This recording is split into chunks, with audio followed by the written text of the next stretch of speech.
Guys, diba muna tayo ng helmet tsaka gloves. Medyo may amoy na kasi sa pawis tsaka nababasa yung gloves. Ayan, tatanggalin lang natin itong mga foam. Ayan guys, yun lang kadali yan. Yun lang yung talagang nilalabahan dyan. Pero pwede rin naman yung helmet. Ayan, nagyan tayong konting sabon. Tabi muna natin para walang kalat.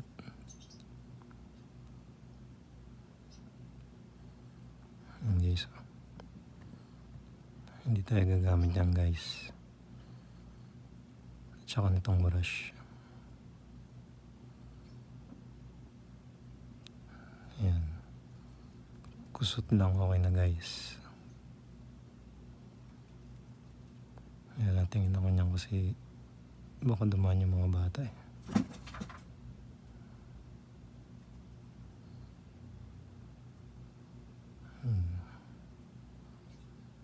Medyo umiinit na guys ah. Ayan, nagubad na ako guys kasi medyo umiinit na.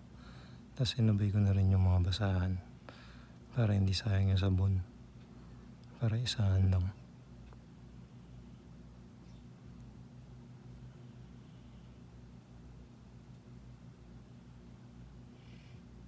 Ayan yung mga bata.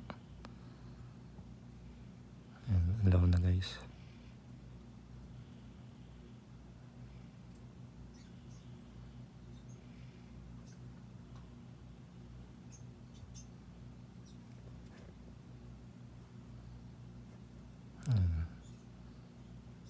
Kunin ko na yung sasampay guys.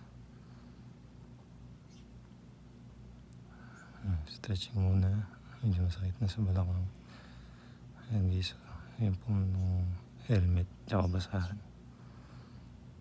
Ayan, gawa tayo ng hanger. Sipitan. Unahin ko yung foam ng helmet.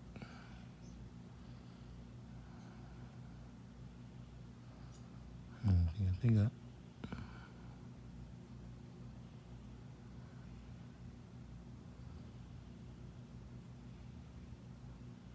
Medyo mainit yan guys, kaya sinamantala ko na nalabahan.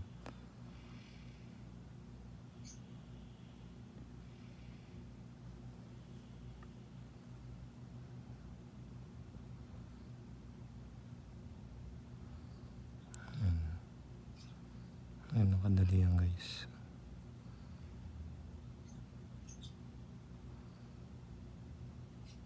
Ayan, okay na guys.